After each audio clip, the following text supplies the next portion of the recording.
presento, aunque ya veis allí sus fotos y sus nombres. Emilio Gallo, de Telefónica, Eduardo Gil, le hemos conocido antes, también hemos estado hablando en esa mesa de la que hablamos de energía y de hidrógeno, es el presidente de Nippon Gases. Domingo Mirón, presidente de España, Portugal e Israel de Accenture. A Raúl Blanco ya le conocemos. No es la primera mesa que va a moderar hoy, ya ha moderado antes y no será la última. Le tenemos pluriempleado aquí, sí, me temo, Raúl, que no te vamos a descansar, no te vamos a dejar descansar mucho. Miguel Ángel López, CEO y presidente de Siemens España, y Rafael García de AENOR. Creo que ya está todo listo, solo falta colocar las aguas, pero para no hacerles esperar más, id por favor entrando. Raúl, si quieres entrar tú el primero, más o menos, pues ya te digo, en esta cuarta butaca, eso es perfecto, y al resto de CEOs y de presidentes, por favor, os pido, por favor, que vayáis tomando posición en esta última mesa, la conocida como mesa de CEOs o de presidentes, que va a moderar Raúl Blanco. ¿Qué tal? Muy buenas, encantados. Y con la que vamos a poner el broche final a esta primera jornada.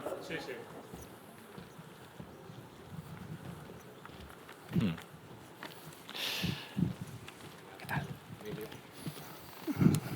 Bueno, ya tenemos la señal también del streaming.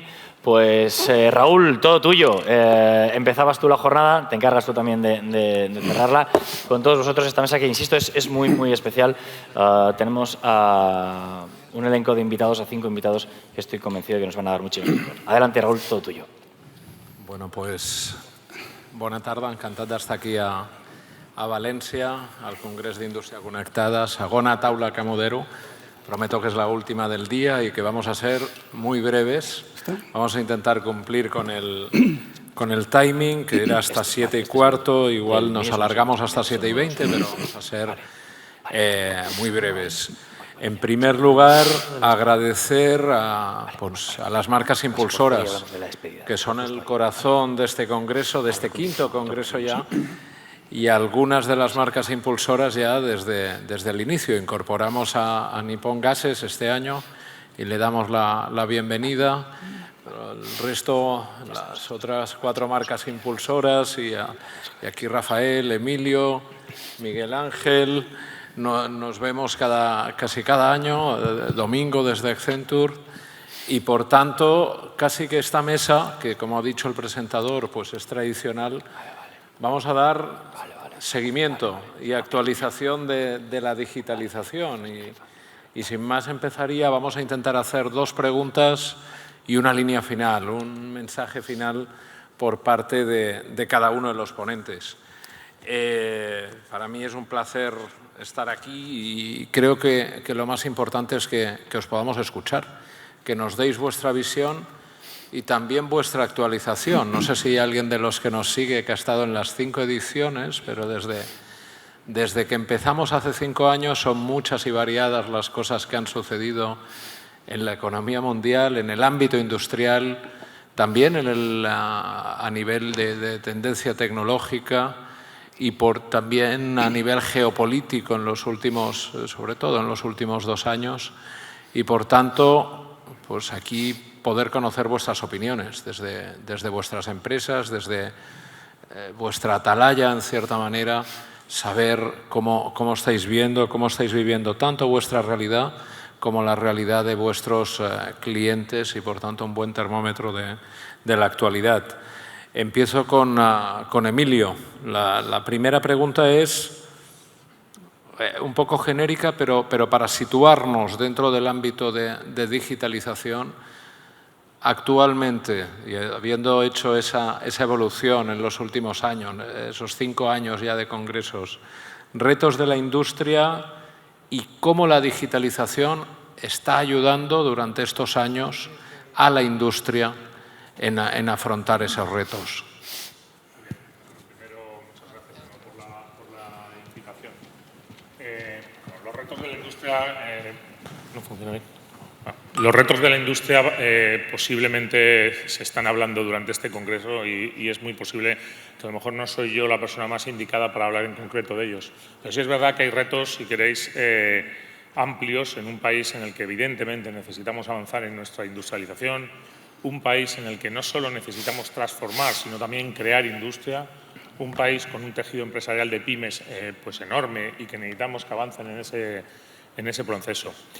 Y si hablamos del aspecto evolutivo, pues hombre, es verdad que los retos que muchas veces veíamos aquí eran unos retos siempre de corto, medio, largo, pero con una visión de transformación a futuro, pero es verdad que la situación coyuntural, la situación macro que estamos viviendo también le añade la necesidad del corto, ¿no? La crisis de suministro, la presión sobre costes inflacionarios, costes de energía, pues nos mete todavía una mayor presión en transformación.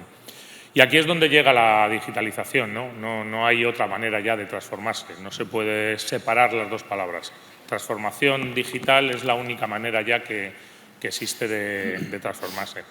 Y si ya entramos en cómo la transformación digital, por lo tanto la tecnología que hay detrás puede ayudar en ese proceso, a mí me gustaría hablaros quizá de tres elementos, ¿no? El primero, las infraestructuras. Es decir, son la base. No hay una posibilidad de digitalización si no existe un tejido, unas infraestructuras que lo permitan. Y aquí la buena noticia es que España las tiene. España es probablemente el país más avanzado de Europa en digitalización de infraestructuras. Una red de fibra única, no existe en Europa una red de fibra como la que tiene España, una cobertura de 4G que al menos es igual que otras mejores que pueda haber en Europa, y una evolución del 5G que como mínimo sigue el ritmo de cualquiera que podemos considerar que es la mejor de Europa. Por lo tanto, en ese aspecto tenemos la base y lo que falte por construir se va a construir con suficiente antelación para poder disfrutar de ella. Segundo aspecto que yo señalaría son las propias tecnologías habilitantes, ¿no? Las que están por encima de la infraestructura y que nos tienen que ayudar en ese proceso de transformación. Y aquí hay muchas. Y quizá la clave, y aquí ya sí que entramos en cómo entramos a atacar el problema, es la selección, ¿no? Es decir, ¿qué tecnologías son las que tengo que implantar en cada momento? Bien, lo primero es que no hay que pensar en una sola tecnología, son combinaciones de tecnologías. Por ejemplo, el cloud. El cloud probablemente es una de las mejores o más claras expresiones de lo que es la economía de escala. Pero el cloud, si no va acompañado de una buena conectividad, no tendría ningún sentido. Sería como poner el mayor centro logístico de España en un sitio sin carreteras.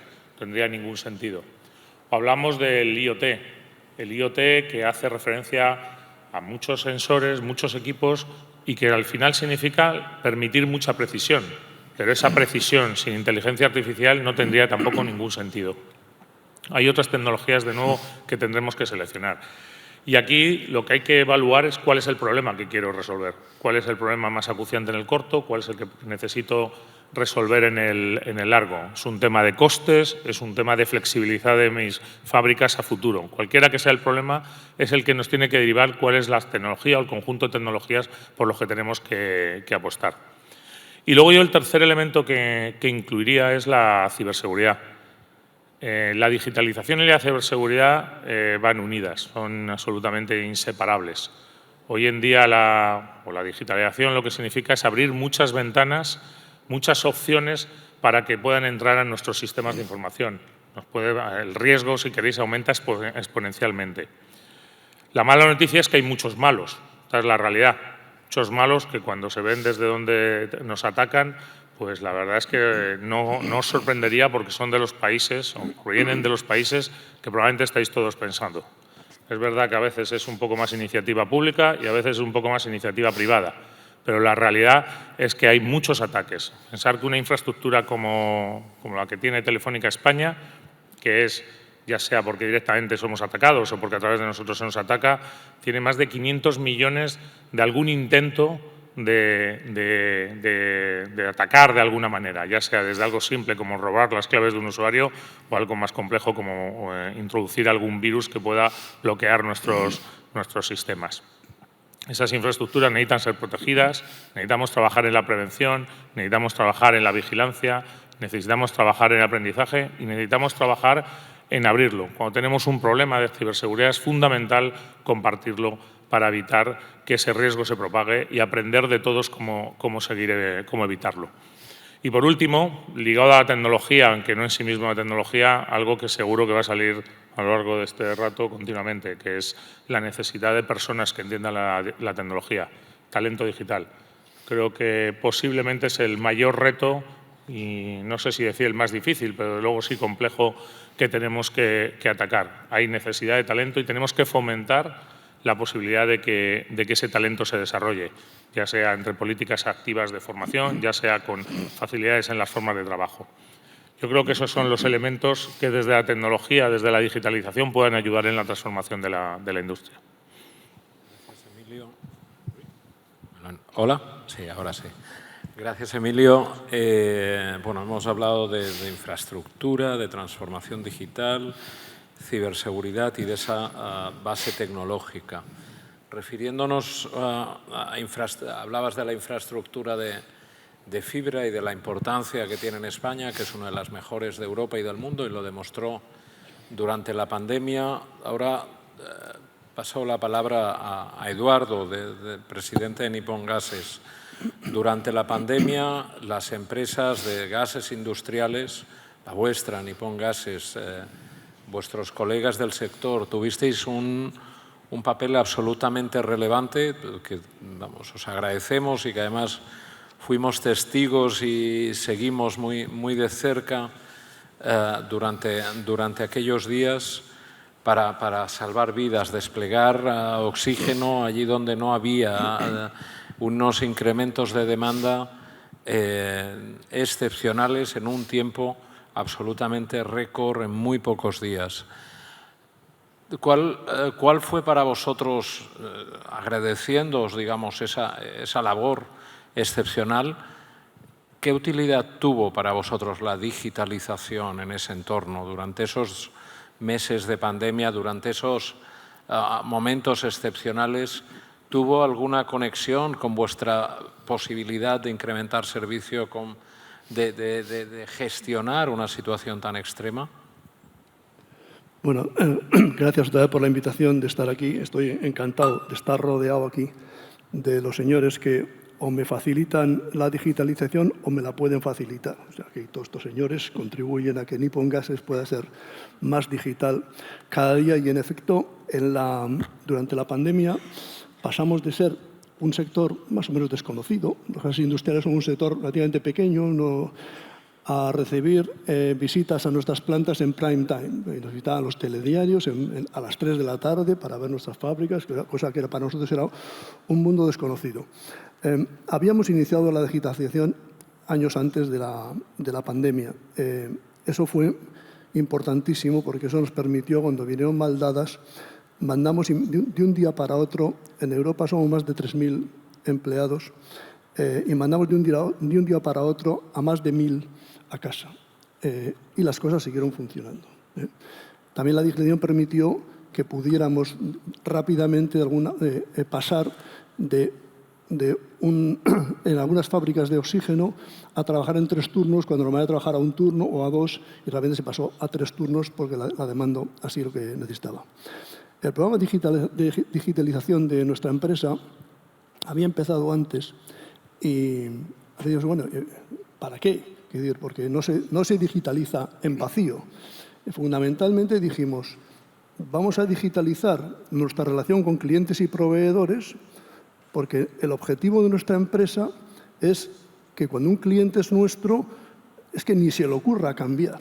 O sea, no tiene que imaginarse trabajar con otro. Y para eso la relación con el cliente tiene que ser suave, fluida y muy fácil para el cliente. Bien. Y también lo mismo con los proveedores.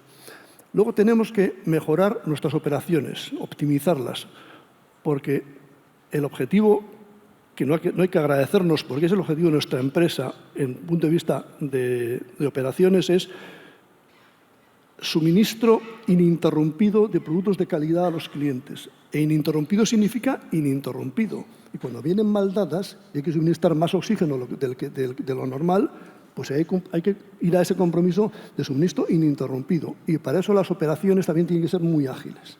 O sea, primero, intimar la relación con los clientes y proveedores, el cumplir el compromiso de suministro ininterrumpido de productos de calidad, pase lo que pase, 365 días al año. Y por último, y llego al talento, también el mejorar, el optimizar el compromiso de nuestra gente con nosotros. Porque el talento es escaso y algún talento especial es más escaso todavía. Esta mañana estaba hablando del hidrógeno. Bueno, si hoy alguien, una empresa, y lo digo porque a nosotros nos ha pasado, vamos a buscar un señor que sepa de esto en el mundo del hidrógeno. Ponte a buscar y seleccionas a los mejores headhunters. Es complicado.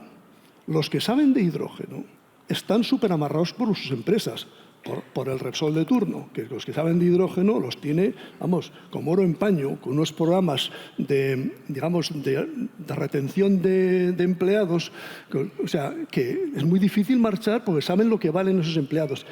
Y el talento digital es un poco lo mismo. Gente de verdad que sepa lo que es digitalizar una empresa, mejorar los sistemas y tal, no hay tantos. Entonces, cuando uno se pone a buscar, lógicamente, entonces los que tienes, como los clientes, que ni se les ocurra pensar en marcharse, porque si piensan en marcharse, encontrarán una empresa que les llame. Y eso es un poco el resumen de lo que quería decir.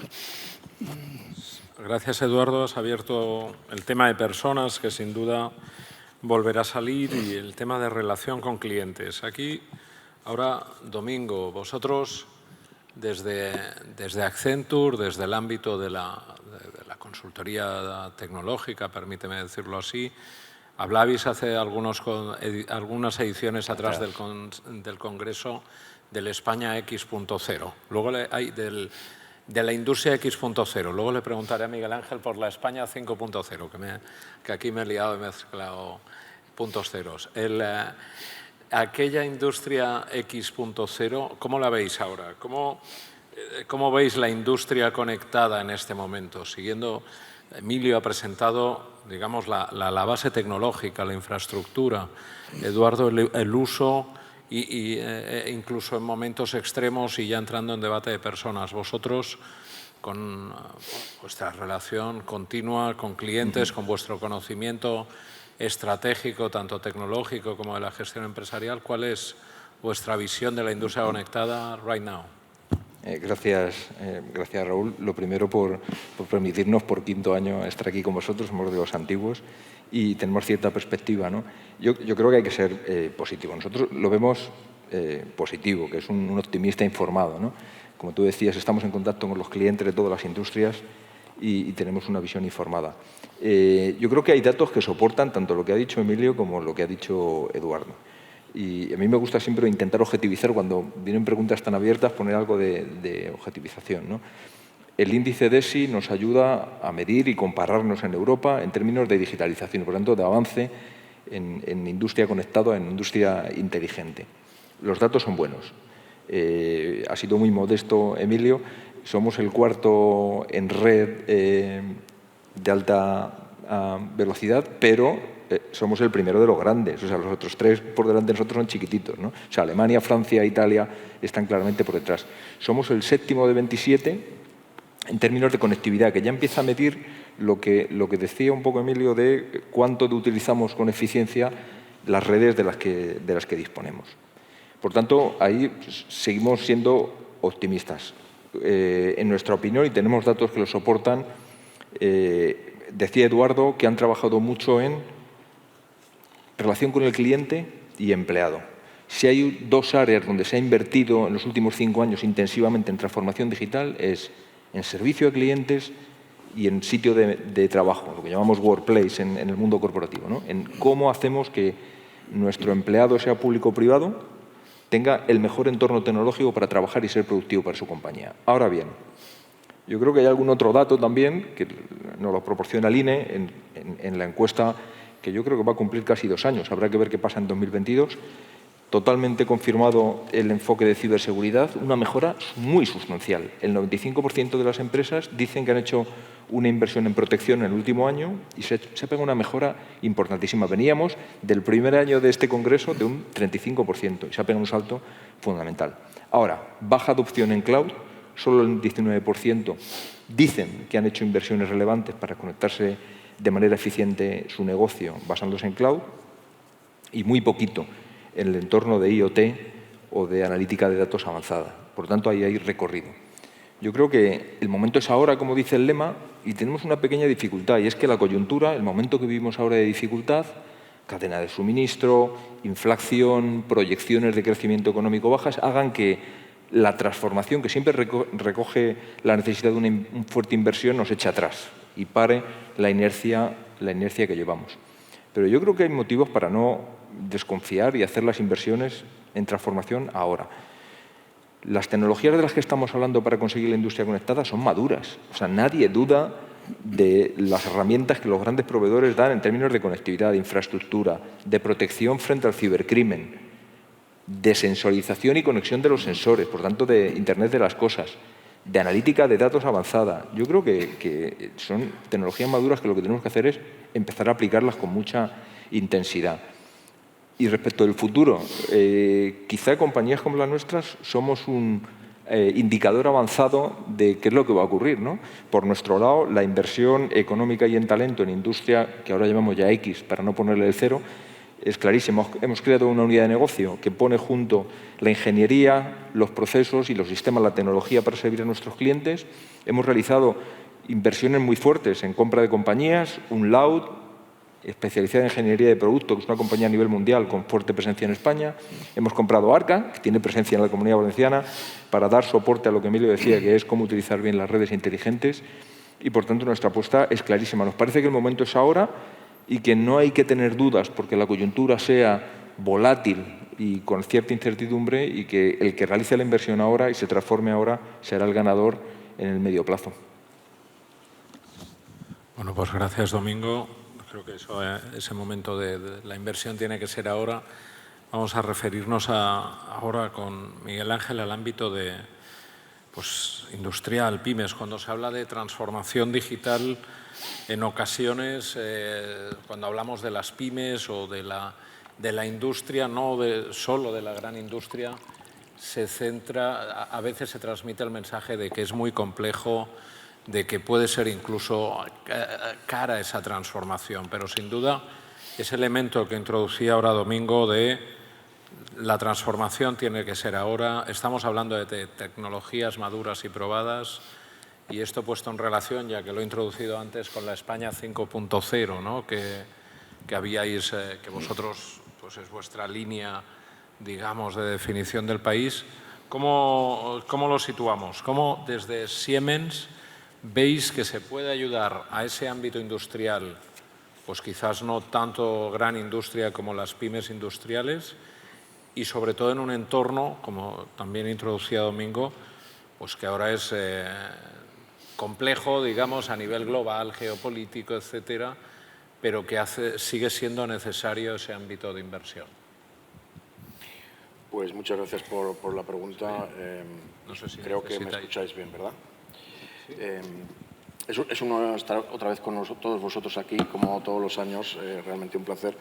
En lo que se refiere a España 5.0, simplemente 60 segundos para recordar de lo que hablábamos. Es un concepto que introdujimos en el año 2020, es decir, antes de la pandemia, y se trataba de crear una España más resiliente, más sostenible y centrada en las personas. Y habíamos puesto pues nuestra idea de cómo dentro de un tiempo de 10 años qué se debería ejecutar para poder llegar a un objetivo resiliencia, a otro objetivo sostenibilidad.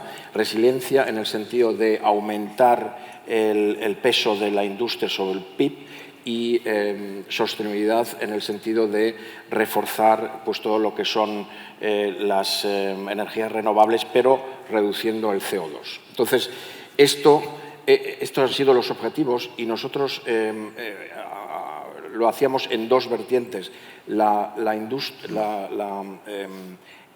digitalización de la industria y la infraestructura inteligente.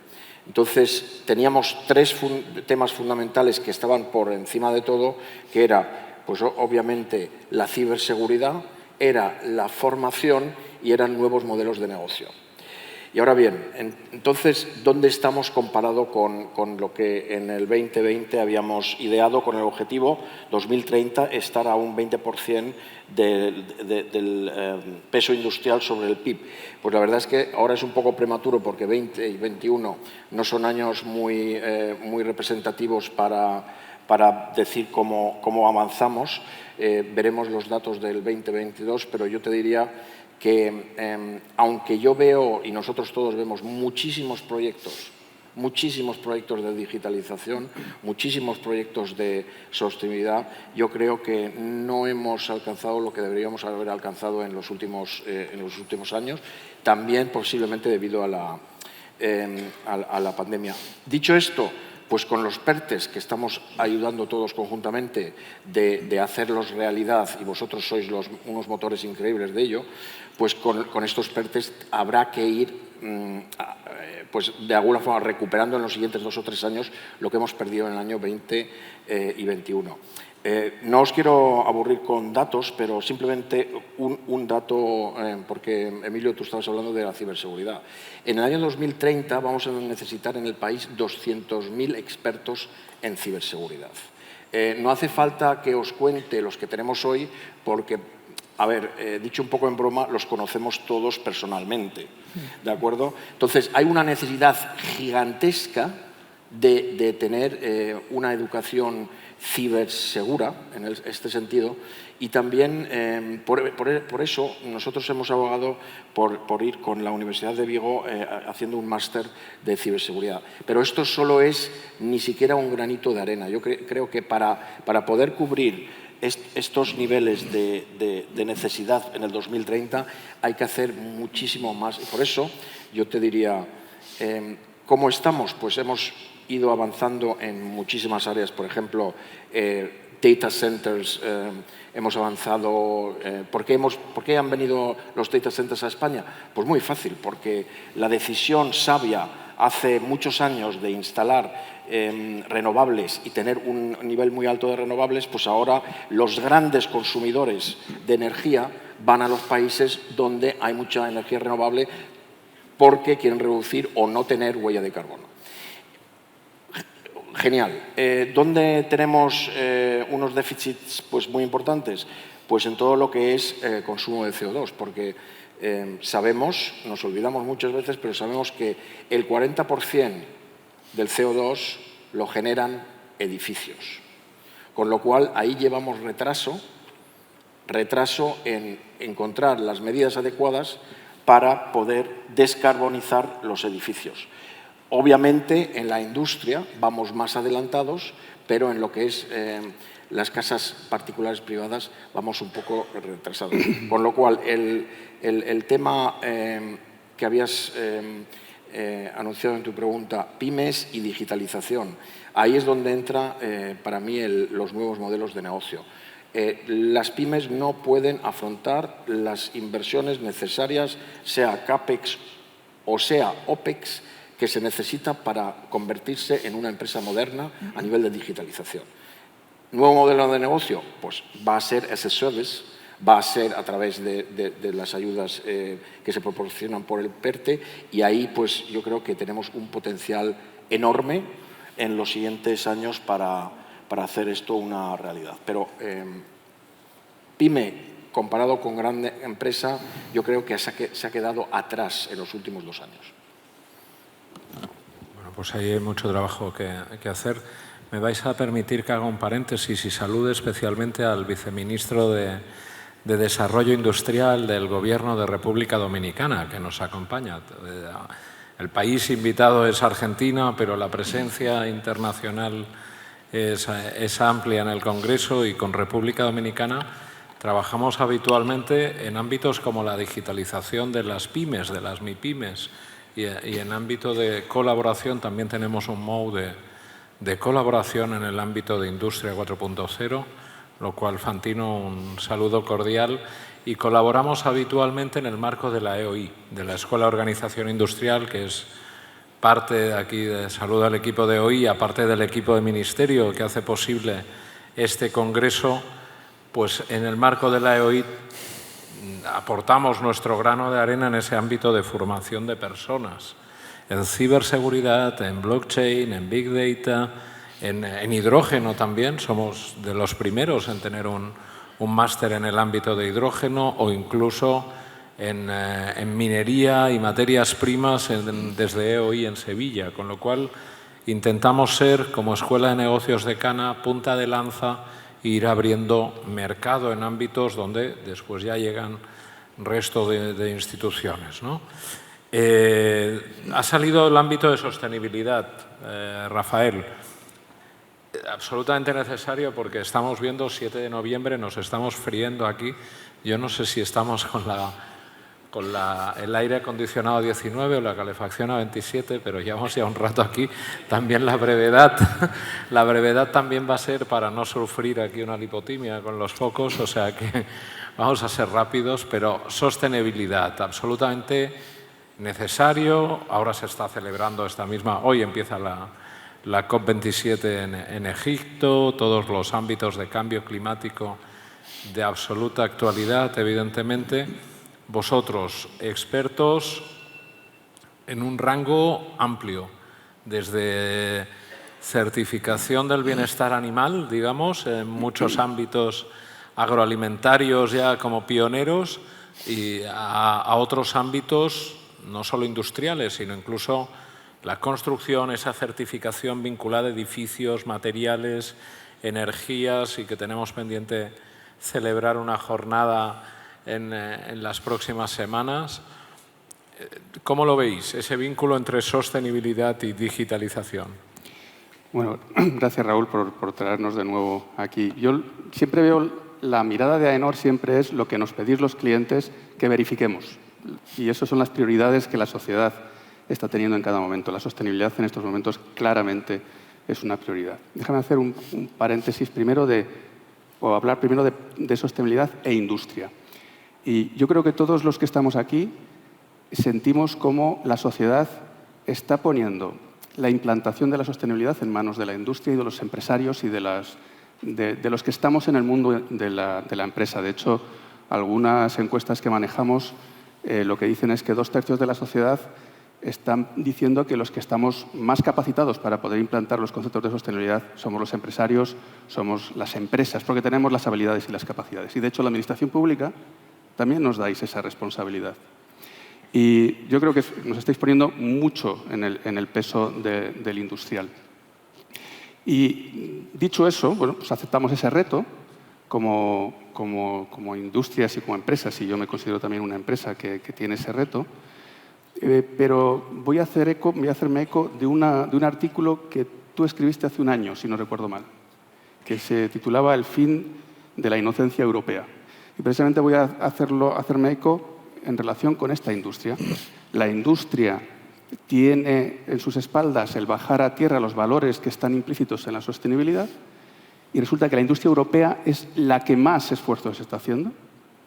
Y yo creo que ahí, y ese era el objetivo de tu artículo, ¿no? Decir que la industria europea se está dando un tiro en el pie si no exige al resto de las cadenas de proveedores, fundamentalmente de otras partes del mundo que nutren la industria europea, pues que sigan los mismos principios. Porque al final la sostenibilidad no son otra cosa que valores y principios, ya bien sea ESG o ODS, al final son valores bajados a tierra. Bueno, pues yo creo que es un principio muy importante el que decías en ese artículo, y creo que tenemos todos que luchar porque todas las cadenas de proveedores sean medidos en los mismos términos que se mide la industria europea.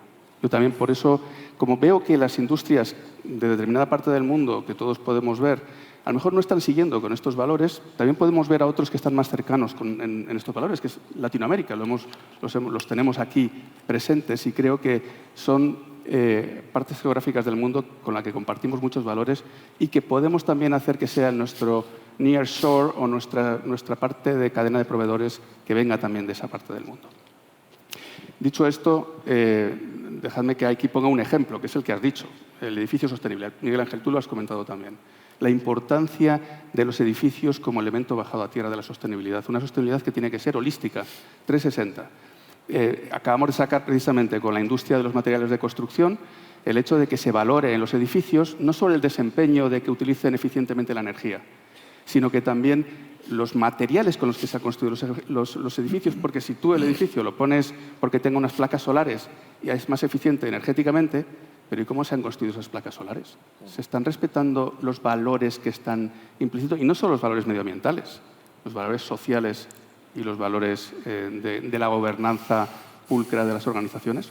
tenemos que exigirlo a toda la cadena de valor. Y por eso los edificios a nosotros también nos parece uno de los elementos centrales y los materiales de construcción también. O sea, la industria del acero, la industria de los elementos de los materiales de construcción, también la industria de la parte tecnológica. Tenemos que exigir a todos los proveedores que sigan esos principios. Por eso la industria europea tiene que velar por ello y la administración pública nos tiene que ayudar. Y luego voy a dejarme hacer solo una disquisición sobre la sostenibilidad desde el punto de vista de taxonomía, ¿no? Y digitalización. ¿Cómo uno la sostenibilidad y la digitalización? Las taxonomías siempre es o ESG, pues, medio ambiente, social y gobernanza, o los ODS. Dejadme la primera, que es más sencilla. Desde el punto de vista de gobernanza, todos los consejos de administración, entiendo en los que estáis, pues yo por lo menos veo que hay una preocupación en dos elementos. Uno que acabamos de ver durante la pandemia, que es la continuidad de negocio. Si, por ejemplo, Telefónica no nos hubiera ayudado en su momento, en el caso de AENOR estoy hablando, a cambiar las VPNs para precisamente hacerlas más seguras en un momento, o para poder entrar las 1000 personas que tenemos que entrar en AENOR para poder hacer que en remoto podamos todos participar, si no hubiéramos hecho esa transformación en su tiempo, no hubiéramos, el día 1 del COVID estaríamos fuera de juego. Y eso le ha pasado a casi todos los que estamos aquí. Es decir, que en los consejos de administración, en la gobernanza, hay que tener muy en cuenta la continuidad de negocio. Y eso es una de las cosas que nos pedís que verifiquemos, que lo habéis tenido en cuenta siguiendo estándares. Hay un estándar ISO relacionado con esto. O la ciberseguridad, lo habéis hablado todos, la ISO 27001, pero también el Esquema Nacional de Seguridad. Y todos los años digo lo mismo, solo hay 600 empresas certificadas en España con Esquema Nacional de Seguridad, que son las que, el esquema que tendría que seguir todos aquellos que son proveedores de la administración pública. ¿Dónde están el resto? ¿Dónde están? ¿Cómo es posible? Solo hay 1.500 empresas con la ISO 27001 en España. Hay 3 millones de empresas en España. Bueno, no digo que 3 millones, pero que haya una masa crítica mínima que están guardando los datos. Bueno, pues eso desde el punto de vista de gobernanza. Desde el punto de vista social también me parece importantísimo, la parte social. A mí se me ocurren dos ejemplos. Uno que he estado viendo con Ilunion y con la ONCE, donde el puesto de trabajo se hace accesible. La digitalización del accesible a todos los tipos de personas con discapacidad para acceder al puesto de trabajo. Lo están definiendo muy bien y es algo que tenemos que profundizar en ello, en la accesibilidad en el puesto de trabajo. Pero también en los algoritmos, en los elementos de sesgo dentro de los algoritmos, y de hecho ahora empieza a haber movimientos de estandarización en relación con que, pues, por ejemplo, en empresas en Estados Unidos se estaba diciendo a la inteligencia artificial que definiera quiénes eran los perfiles más acordes para la empresa. Y resulta que salían casi todos hombres porque, hombre, la base del motor era la base histórica, eran hombres. Entonces hay que eliminar los elementos de sesgo. Y luego dejarme ya lo último, la parte medioambiental. En la parte medioambiental, también importantísimo un dato. Yo creo que todo el mundo puede entender que si utilizas la digitalización, sobre todo el trabajo en remoto, enseguida se ve que el tema medioambiental mejora. Pero hay datos. En un estudio que he leído de la GSMA y de la industria móvil, se ve que de cada unidad de producción de gases de efecto invernadero que por el hecho de producir toda la industria móvil se pone encima de la Tierra, hay 10 ahorros de gases de efecto invernadero que se producen. O sea, hay una relación de 1 a 10 bastante, de un orden de magnitud, y eso, pues bueno, es una cosa que intuitivamente lo sabíamos, bueno, pues está ahí y está muy claro. Y luego, pues la verdad es que Telefónica, tenemos la suerte de que en Telefónica se preocupan mucho por temas de sostenibilidad y tienen un concepto, un sello, que es EcoSmart, donde definen en cada una de sus soluciones cómo están contribuyendo a las mejoras en el ámbito de gasto de energía, de agua y otros elementos relacionados, gases de efecto invernadero, etcétera, y nosotros verificamos eso. Lo que estamos es precisamente a AENOR para verificar como tercero independiente que estos valores se están cumpliendo. Pero insisto, y ya por terminar, no solo en Europa, no solo en España, no solo para la industria española, para el resto también. Bueno, pues gracias, Rafael. Indicar que el artículo no es solo mío, sino lo escribí con María Trayero, economista de la Universidad Goethe de Frankfurt. Y segunda, hablabas de certificaciones y quiero destacar, y antes el teniente general lo indicaba, la primera institución pública acreditada como empresa digital excelente con la 60001. ¿Cuál? La certificación, la norma. 0060. 0060. Bueno, he cambiado los 6 y los ceros, pero en cualquier caso queda certificada como tal. Ha sido el PECAMI, ha sido el Mando de Apoyo Logístico del Ejército de Tierra, que ha realizado una labor excelente durante la pandemia, en la actualidad, con toda la situación que vivimos en Europa, y que lo hace desde un enfoque total de digitalización, con lo cual lo quería destacar. Voy a seguir con Rafael, porque para seguir el hilo, digamos, y el relato, insistías en el ámbito de certificación, de normalización, en ese fin de la inocencia europea que comentabas. Ahí es absolutamente necesario que promovamos esa normalización, la homologación de productos en un sentido amplio, donde Europa siempre ha sido líder y hemos dejado el terreno de la calidad industrial, hemos dejado el terreno en organismos instituciones como ISO a China, Estados Unidos, etcétera, y ahora cuando se habla, pues, sin ir más lejos, de sostenibilidad, pero cuando hablamos de autonomía estratégica, hablamos de reducir dependencia del exterior, es absolutamente necesario ese elemento de normalización y de recuperar ese liderazgo a nivel mundial, no solo a nivel de España, sino a nivel europeo, para situarnos, porque es el único camino realmente de avanzar también en esa idea de autonomía, de soberanía industrial, tecnológica, es ir diseñando las normas. ¿Cómo lo ves? Yo, la verdad es que para mí es nuestra fuente de trabajo. Es decir, si no hay una norma, nosotros difícilmente vamos a poder verificar que se está cumpliendo o incumpliendo esa norma. Lo que pasa es que quiero clarificar que la normalización forma parte de, sí, la Asociación Española de Normalización, pero que es UNE, no es AENOR. Quiero separar esos dos mundos. Nosotros somos la certificación. Como agente de la calidad presente en el como escenario. Agente, y yéndome a mi mundo, pues una conversación que acabamos de tener con la ministra me parece fundamental, y es que muchas veces la normalización viene de Europa, como tú bien has dicho, y de hecho ahora el acceso a los fondos se hace a través de reglas de taxonomía que todos los proyectos digitales tienen que cumplir y que tienen que ver con Do No Significant Harm, que es DNSH por las siglas en inglés, y que me estaba comentando la ministra las dificultades que tienes en algunos proyectos, en algunos PERTEs, de cumplirlo. Lo que tenemos que lograr entre todos es también de establecer, pues, que los parámetros de normalización y estandarización, pues, sean asumibles por parte de la realidad de la industria, ¿no? Entonces, por eso yo me he comprometido con la ministra, y te traslado también lo mismo, de que AENOR está a disposición del Ministerio para poder intentar interpretar estos elementos.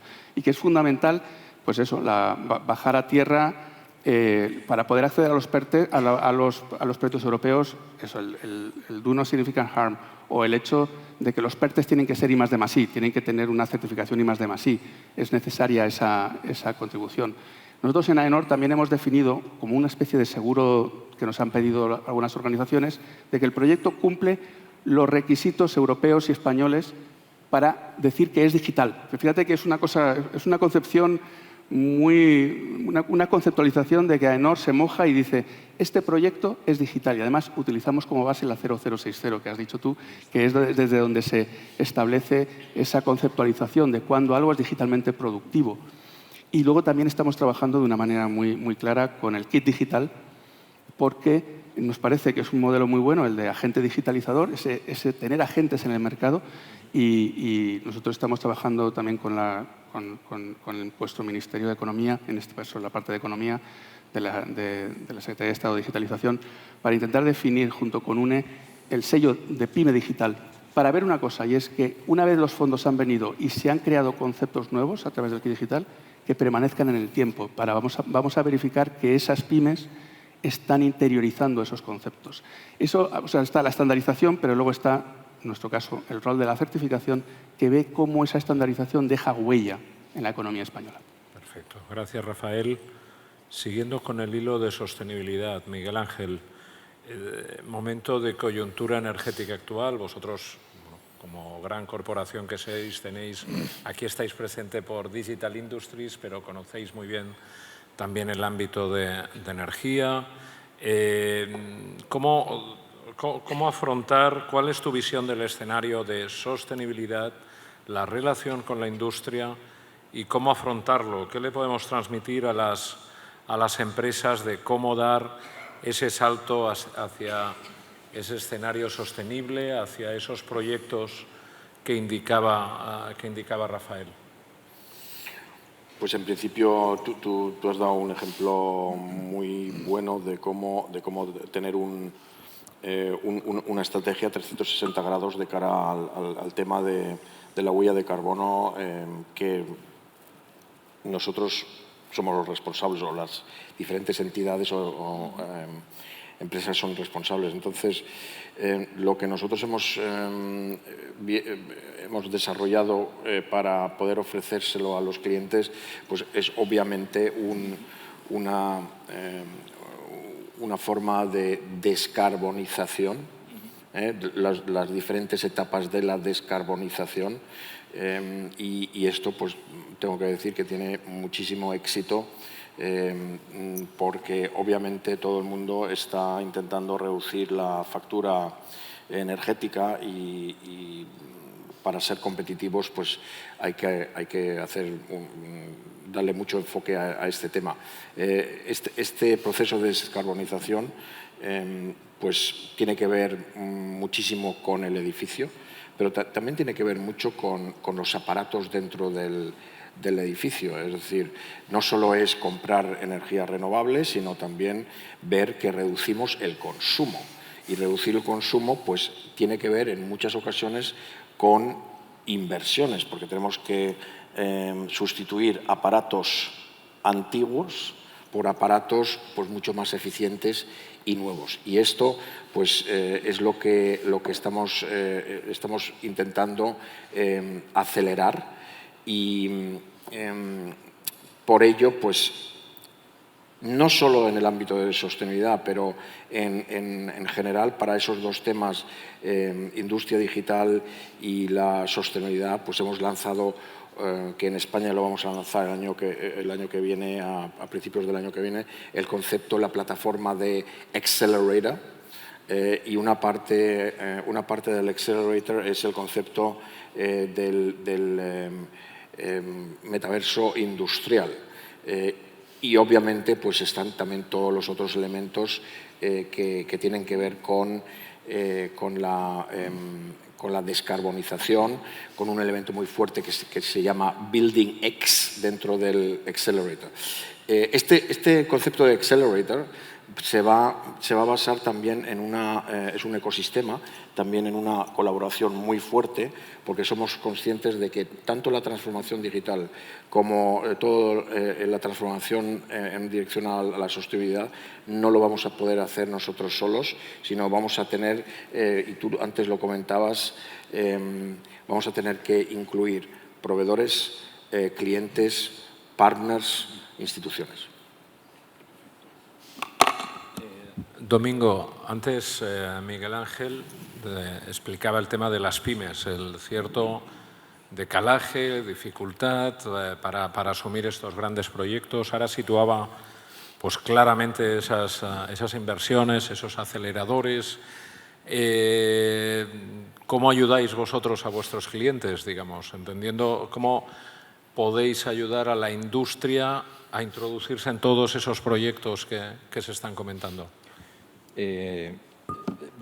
Varias maneras, pero la fundamental es pasar de las musas al teatro.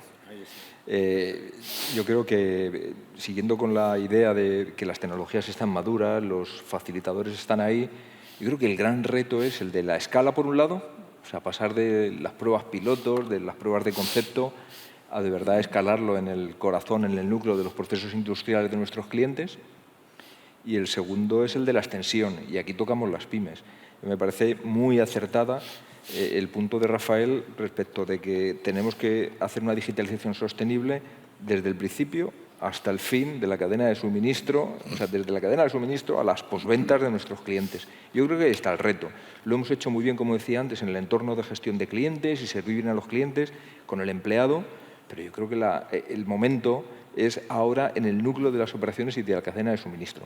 Y ahí es donde estamos ayudando a nuestros clientes porque nos parece que es una manera muy eficiente de llegar a las pymes. Aquí hay algunos ejemplos. Navantia, estamos muy orgullosos de colaborar con ellos en el astillero 4.0, también la contribución a la sostenibilidad de la que hablábamos antes. Temas como el gemelo digital nos ayudan a hacer las cosas bien a la primera y, por tanto, consumir menos. Temas como los datos o analítica y el Internet de las cosas nos utilizan a tener procesos más eficientes que, de nuevo, consumen menos. Además de que luego consumamos energías verdes, lo primero es consumir menos. Y, por tanto, yo creo que ese es el reto. Y hacía la mención de Navantia porque su consejero me decía, Ricardo, que ellos traccionan todas sus factorías miles de pequeñas y medianas empresas.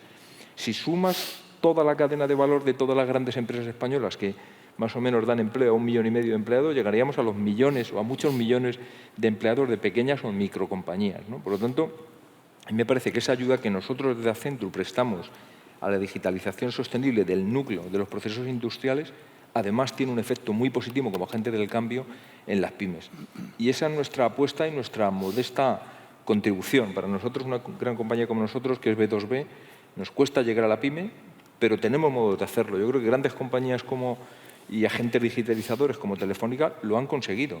¿Cómo? Estandarizando productos que sí de verdad son demandados y que ayudan a la digitalización de la pyme. Yo creo que cualquier gran industria, cualquier gran compañía debería tener objetivos de digitalización sostenible que incluyan a todos los que juegan en su cadena de valor. Pues muchas gracias.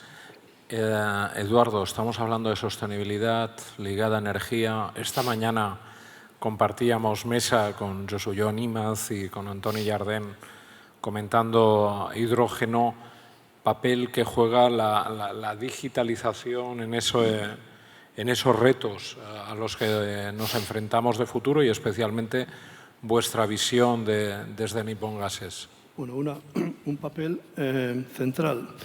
Cuando yo examino mi empresa,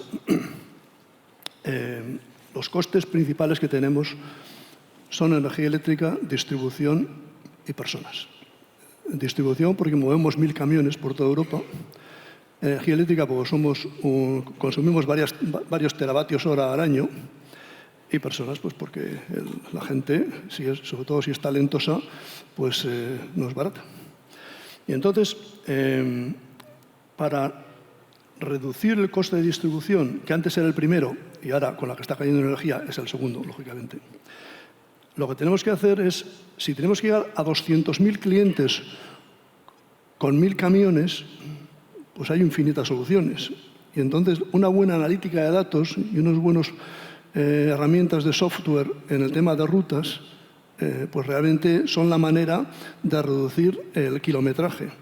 Reduces el kilometraje, reduces la factura de los que te hacen el kilometraje y reduces las emisiones del kilometraje. O sea que es fundamental el tener unos buenos programas para el transporte por carretera en todos los sentidos, en un sentido económico y también en un sentido de sostenibilidad para reducir emisiones. Eso en el tema de la distribución, que digo que es nuestro segundo coste.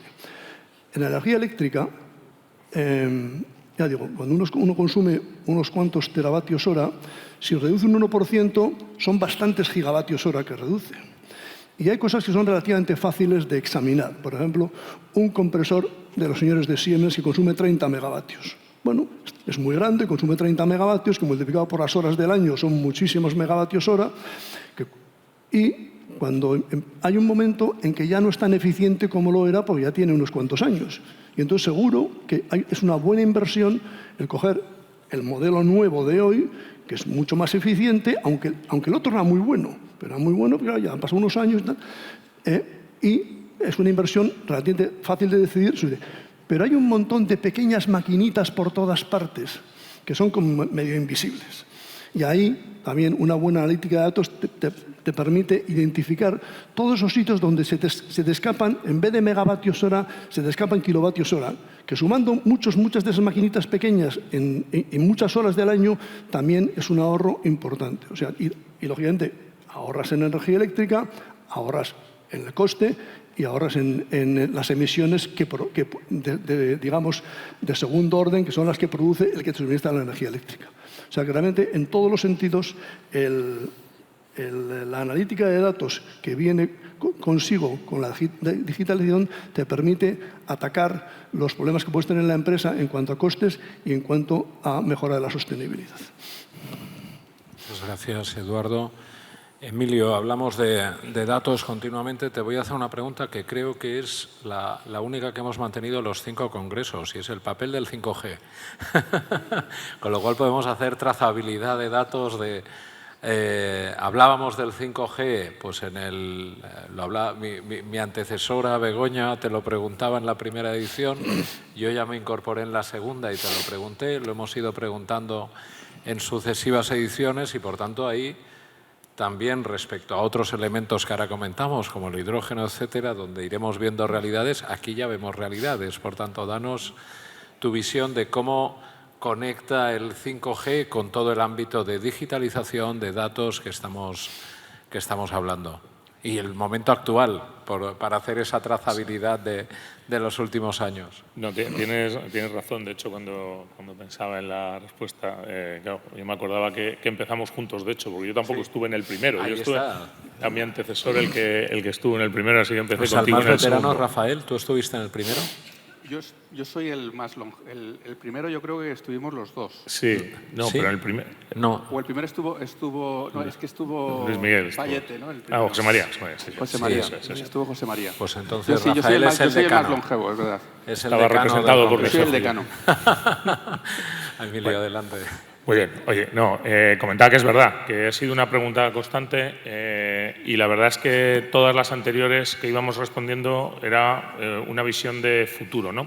Yo creo que ahora el 5G ya podemos hablar de presente, ahora ya sí.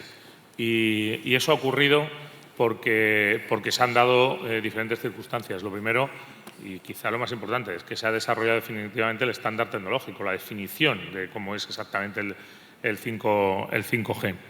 Lo segundo, porque algo que es vital para cualquier tecnología móvil pues ha ocurrido, que es la disponibilización de las frecuencias.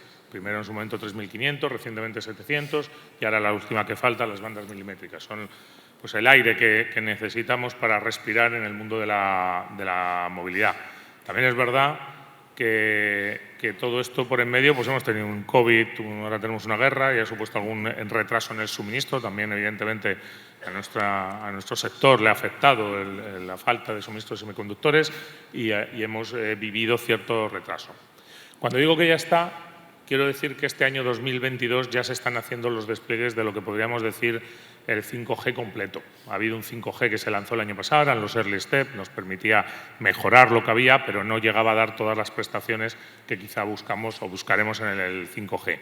Y 2023 será en donde ya veamos las implantaciones ya más completas, en el que alcanzaremos porcentajes de la población y geográficas pues importantes y en el que ya a partir de ese momento podamos empezar de verdad a trabajar sobre el 5G. El 5G como tal, como tecnología de movilidad, quizá, y diría que seguro, es de verdad la gran revolución tecnológica de infraestructuras de comunicación aplicadas a la industria, aplicados al tejido empresarial y también en concreto a la industria. En contra de lo que ha pasado en otras tecnologías de movilidad, que empezaba siempre por el mundo residencial, en este caso el 5G, lógicamente por sus características, ya hablaremos un minuto de ellas, aplicará al tejido empresarial y a la industria en particular, como comento. ¿Qué tiene el 5G que lo hace diferente? Pues primero más velocidad. De las velocidades que veníamos, evidentemente se iban multiplicando una a una y según íbamos evolucionando del 2G al 3G al 4G, el 5G es un salto enorme. Podría significar, para plasmarlo en un ejemplo, un coche teledirigido a distancia. Si tú estás bajo tecnología 4G, pues probablemente en el cruce de un semáforo te llevarías a los peatones, los llevarías por delante. En el 5G evitarías el accidente. O puedes manejar muchísimos más sensores a la vez, muchísimos más equipos a la vez. Pero hablamos a lo mejor de multiplicar por 1000 el número de equipamientos que tú en el mismo espacio puedes manejar con el 5G. Imaginar que ese manejo de equipos significa trasiego de información, velocidad de datos a la vez que va asociada. Estas características, que si queréis no dejan de ser un salto respecto a las tecnologías de movilidad anteriores, se complementan con dos características que nos trae el 5G. Uno, lo que se llama técnicamente el network slicing, que básicamente consiste en que en un mismo espacio nosotros podemos dar una calidad distinta de red para cada uno de los servicios. Y eso, por ejemplo, nos lleva que con el 5G en una fábrica, los temas más críticos, a lo mejor de seguridad, le puedes asegurar un caudal que en cualquier caso evite una congestión, a lo mejor temas menos críticos le asignas otro caudal, así es, si queréis, hasta a la wifi de los invitados de ese día, en el que no necesitas asegurar un caudal porque si hay una cierta congestión no pasa nada. Ese elemento nos permite muchísima variedad de usos. Y luego la conexión con el Edge Computing, que básicamente es acercar la computación al punto donde se tiene que producir la decisión. Es decir, que nosotros seamos capaces en una zona geográfica determinada, tener la computación, en vez de llevarlo a la cloud, que está más lejana, hacerla muy cerca de donde se va a producir la decisión. Y eso, evidentemente, te permite pues, acciones más rápidas, más precisas, que en el caso de la industria son vitales. Y luego en el camino, lo otro que está pasando, y que no para aquí, es que hemos ensayado todos mucho más con el 5G. En el 5G está pasando una cosa que no pasaba probablemente antes, que todas las personas o las empresas, mejor dicho, que pueden participar de los beneficios del 5G, están participando de su definición. Estamos trabajando juntos en cómo tenía que ser el estándar primero y en cómo tenemos que aplicarlo después. Y estamos viendo muchísimos casos. Casos que cambian industrias centenarias. Yo usaba siempre uno aquí de que iba a pasar, como ADIF, la vigilancia de las vías, que históricamente durante más de 100 años lo ha hecho con personas paseando por las vías, pues con drones lo podrá hacer de una manera mucho más rápida y sobre todo más veces y por lo tanto más seguro para el mundo ferroviario. Y si queréis aplicado a la industria, lo que estamos viendo es que el concepto de industria flexible realmente con el 5G se puede desarrollar. Podemos tener una industria en la que las cosas no tienen que estar cableados, lo cual tiene un impacto enorme en los cambios de layout. Igual en la logística, cuando tienes que manejar diferentes tipos de almacenaje, necesitas hacer tipos de cambios rápidos según te vaya fluyendo la demanda y tú con el 5G evitas todo ese concepto de cableado, todo ese concepto de equipos estáticos que de alguna manera te impide hacer esos cambios rápidamente. Con lo cual el 5G en todos estos casos estamos viendo que va a tener un impacto enorme y ahora ya sí, y como decía antes Domingo, quizás esta es la tecnología que nos faltaba por llegar, ahora ya sí se nos abre ya la verdad la realidad de utilizarlo y de aprovecharlo para construir ventajas competitivas o para evitar desventajas competitivas. Muchas gracias, Emilio. Bueno, concluimos, digamos, ronda de preguntas con ese mensaje que nos da trazabilidad y realidad. Hemos ido siguiendo la evolución tecnológica año a año y que ahora ya nos digas que pues ya estamos en el paso de inversión cercano, de diseño conjunto con la industria, con las empresas y de que eso sea ya una realidad y todavía se vaya a acelerar más. Me pone time out allí, como dice siempre Xavier Marcet, la brevedad es señal de respeto, entonces voy a pedirles una última frase, casi esto siempre es difícil, muy fácil para el moderador, pero difícil para los ponentes, y es vuestra visión de situación de España. Esta mañana en la mesa del hidrógeno concluíamos pidiéndole a los ponentes la oportunidad de España como plataforma energética en el ámbito del hidrógeno. Yo, visión actual y un elemento de futuro, en 30 segundos para cada uno. Evidentemente, esto es dificilísimo, pero como también por respeto a vuestras agendas, que son muy complicadas y que nuevamente os agradecemos que estéis aquí, esos 30 segundos de conclusión para lanzar el mensaje que queráis. Empezamos por Emilio. Más breve, yo creo que la tecnología, todo lo que nos ocurre, nos da una oportunidad enorme. No se lo oye. ¿Tienes micro? Sí. Perdona, decía que la situación que vivimos nos da una oportunidad única. Tecnología, fondos, necesidad, y es nuestra gran oportunidad y también es nuestra gran responsabilidad. Gracias, Emilio. Eduardo. Estoy totalmente de acuerdo. Y quería decir una cosa. Todos los años hacemos un análisis de riesgos en la empresa y vamos clasificando de manera... La idea es que nunca nos pase nada que no haya dicho que podía pasar para poder acciones mitigantes. Últimamente, el riesgo de atraso tecnológico y el riesgo de ciberseguridad han subido puestos y, por supuesto, están en el top 10 y bastante arriba del top 10. Yo aconsejo a todo el mundo que vigilen esos riesgos porque creo que le atañen a todo el mundo quedarse atrasados tecnológicamente y con la tecnología, evidentemente, vigilar el tema de la ciberseguridad. Perfecto. Domingo. Mis 30 segundos serían que España está en una posición absolutamente privilegiada para coger esta ola de digitalización sostenible y generar compañías que compitan a nivel mundial con muchísima ventaja. El reto que tenemos es, como decía antes, pasar de las musas al teatro y utilizar todo el despliegue tecnológico disponible a día de hoy para generar ese impacto positivo en nuestras empresas y en nuestra sociedad. Gracias, Domingo. Miguel Ángel. Pues yo tengo un deseo un poco peculiar, porque tenemos, como habéis dicho, comentado vosotros, tenemos muchísimas áreas que somos punteros, pero necesitamos, para afrontar el futuro a largo plazo, competencia, industria de semiconductores.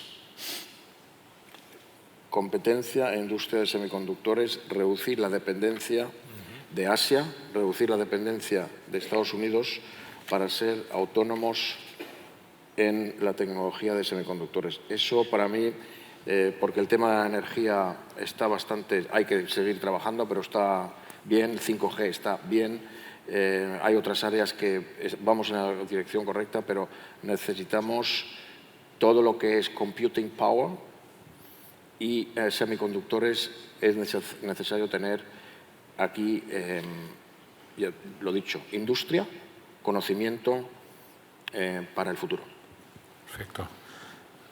Pues esto da para 2 mesas más de seguir. Está aquí con nosotros la secretaria de Industria de la Generalitat Valenciana, Ampar Martínez, con la que estamos trabajando en ámbito de semiconductores, fotónica y en el marco de los proyectos europeos también.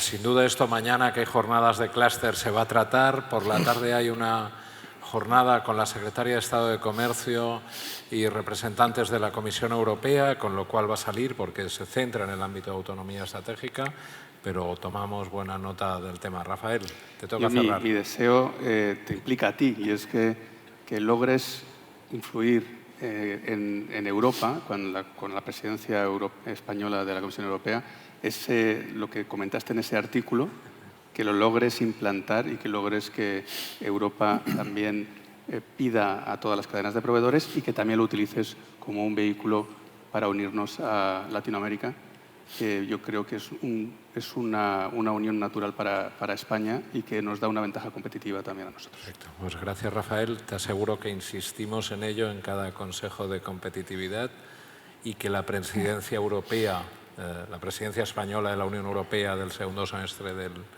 23 se centrará en el ámbito de autonomía estratégica, con lo cual el relato va avanzando hacia ahí. Bueno, pues sin más, time out pone allí. Muchísimas gracias, moltísimas gracias. Nos vemos mañana por la mañana. Espero que haya sido de su interés y, por favor, un aplauso aquí para los ponentes.